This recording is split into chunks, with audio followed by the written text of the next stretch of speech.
स्वस्थ हो, आपके ऊपर हमसे ज्यादा भगवान की कृपा है। चूकना मत प्यारे, ये कुछ नहीं, ये सब माया का नाटक है। एकमात्र आंसू बहाते हुए राधा राधा कहकर जो तुम एकांत में प्रियालाल को पुकारते, उससे बड़ी कोई आराधना, कोई साधना, कोई स्थिति, कोई पद नहीं है। विश्वास कर लो, कोई पद नहीं। आंख मूंदा तो सब ऐसे ही पड़ा रहेगा। केवल जो आपका आखिरी चिंतन है वही काम आएगा, और उस चिंतन से भटका देना इस माया का कार्य है। उसके बहुत प्रलोभन है। कभी भूल से मत समझना कि ये कोई सुख है। इसमें इतना भी सुख नहीं है जितना कुशासन में लेटकर और टाट पट्टी ओढ़कर और भूखे रहकर मांग कर खाते थे। तो जो परमानंद चाहती वो कहीं जाता थोड़ी है, वो तो एक बार जाकर सो जाता होता है, लेकिन उसकी जो भूख है वो कहीं पूर्ति होने वाली नहीं। जो दान पुण्य है ना, ये शुभ कर्म है, वह एक झटके में नष्ट हो जाता है। लेकिन राम राम जो कहोगे ना, ये अविनाशी है, त्रिकाल में नष्ट नहीं होगा। एक आदमी नाम जप करे और एक आदमी दान पुण्य करे जिंदगी भर, तो पसंगा नहीं है उसके बराबर जो नाम जप कर रहा है। क्योंकि दान पुण्य एक शुभ कर्म है, और भगवान का नाम अविनाशी सच्चिदानंदमय, वो त्रिकाल में कभी नष्ट नहीं होगा। अगर 99 बार नाम जप किया है और मर गए, तो अगर या भगवान की प्राप्ति नहीं हुई किसी कारणवश, तो 100 से शुरू होगा, 98 से नहीं शुरू होगा। नाम जब जिह्वा से, ये बहुत दुष्ट है जिह्वा। दूसरे की निंदा करने में घंटों उत्साहित होकर कभी नहीं थकेगी। खाते खाते इतनी जीवन श्वास नष्ट कर दी, अभी तक तृप्ति नहीं हुई इस जिह्वा को। बोलते बोलते जीवन व्यतीत हुआ जा रहा है, लेकिन अभी तक इसको तृप्ति नहीं। और भगवान नाम जपने की बात आती तो थक जाती है।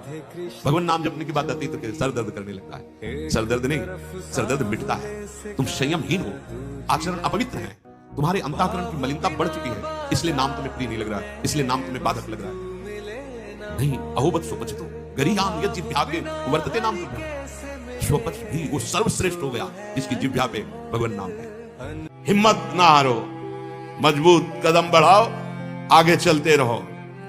100 बार गिरोगे तो तुम्हारे चरणों के नीचे हमारे हाथ होंगे। बस चलते रहो, चलते रहो, पीछे मत देखो। अगर गिर गए हो तो फिर खड़े हो, चलो। हाथ जोड़कर प्रार्थना करना होता है, प्रभु इसको चोट ना लगे, प्रभु ये गिरा आगे ना गिरे, नहीं आपका दास है, आपकी हंसी होगी, नाथ आप इसे संभालो। ऐसे चला जाता है परमात्मा। कोई ग्रह नक्षत्र तुम्हारा बुरा नहीं कर सकता तब तक जब तक आपके बुरे आचरण नहीं। चाहे 7.5 शनिचर चल रहा हो, चाहे जो कुछ चढ़ रहा हो, आप राधा राधा कृष्ण कृष्ण हरि हरि राम राम जपो, और आप देखो आपका मंगल होता है कि नहीं। अपने मन का रंजन और लोगों के मन का रंजन करना बंद कर दो। एकांत में बैठ करके मंत्राकार वृत्ति करने के लिए मन तुम्हारा सलाह नहीं देगा। वो सलाह देगा फैलाव करके, उसमें राजी होना, क्योंकि बातचीत करने को मिलेगी, घूमने को मिलेगा। मन को एकाग्रता से नाम मंत्र में लगाना। कांपता है, देख लो, आप सब बैठे हो। मन को एकाग्र करके नाम में या मंत्र में लगाना, कांपता है मन। अभी उसको बाहरी कार्यों में लगाओ, राजी हो जाएगा। लेकिन उसको अंतर कार्य में लगाओ, अंतर्मुख करके नाम में मंत्र में, फिर सेवा करो। उसके लिए तो आपको समय देना पड़ेगा। पहले एकांत अभ्यास के लिए मन को राजी करना पड़ेगा। किसी तरह गुरु कृपा फंसा करके तुमको संसार की फांसी से काट करके ये अवसर दे रही है कि तुम अपने मन को एकाग्र करके प्रियालाल में लगा दो। अब अगर ये चूक कर दी, बार बार तो बनत नहीं। या संजोग अनूप मानुस्तन वृंदा विपिन रसकन संग विरूप, सब यहीं कहीं धरा रह जाएगा। तुम्हारी चित्त वृत्ति कहां लगी, वो परिणाम तुम्हारे साथ जाएगा।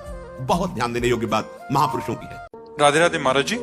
महाराज जी, कभी कभी गुस्से में कुछ ऐसा कह देते हैं कि जो बाद में ग्लानि में डाल देता है। माफी भी मांगते गुस्सा हैं, तो ऐसा कहलाता ही है।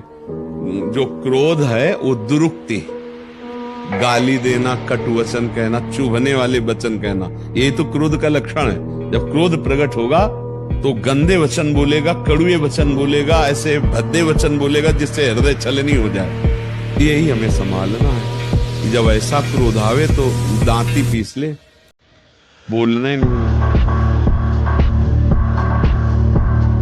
जब कोई किसी भी मार्ग में उन्नति को प्राप्त होता है तो 4 लोग उस पर आरोप करके उसको गिराना चाहते हैं। यदि वो सत्य हो तो भी वो गिराना चाहेंगे। तो अपने को देखना है कि अपने यदि सत्य है, अपने में कमी नहीं है, तो अपने को ना तो उससे झगड़ा करना है और ना निराश होना है कि आदमी हमारी बेइज्जती कर रहा है। नहीं, भगवान की कृपा है तो साधु समागम मिल रहा है, और जितने दिन है उतने दिन ही मिल रहा है। ये बाजार है, उठ जाएगी, ज्यादा दिन नहीं रहेगी, पकड़ना है तो पकड़ ले, तो गाड़ी छूट जाएगी। अब हमारा समय आ रहा है श्री जी से जाने, श्री जी के समय का। तो अब इसका जो काम चल रहा है वो प्रोसेस चल रहा है। जय दिन उनको जिलाना, तय दिन जिलाना, हमें श्री जी के पास जाना। आप लोगों की सेवा के लिए श्री जी से रखे हुए हैं। जिनके पास ऐसा उदार हृदय हो, कोई ऐसा वृद्ध दिखाई दे तो उसको अपने घर ले आओ।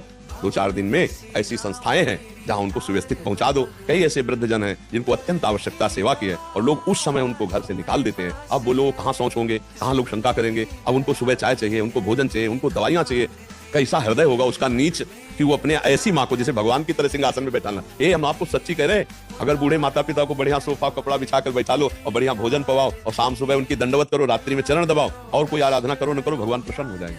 और भगवान आए दर्शन देने। जब पुंडरीक जी अपने माता पिता की रात दिन सेवा में रहते तो जो विठ्ठल भगवान है ना, हाँ वो दर्शन देने आए। इसलिए माता पिता की सेवा करो बच्चा, और संयम से रहो, ब्रह्मचर्य से, और नाम जप करो, सब ज्ञान हो जाएगा। दूसरे की माता की करो, अपने माता पिता की भी करो, ठीक है। सब शास्त्रों की सार बात है। हमसे अगर पूछा जाए एक शब्द में कि जीव का परम कल्याण कहां और कैसे, बस एक शब्द निकलेगा, राधा।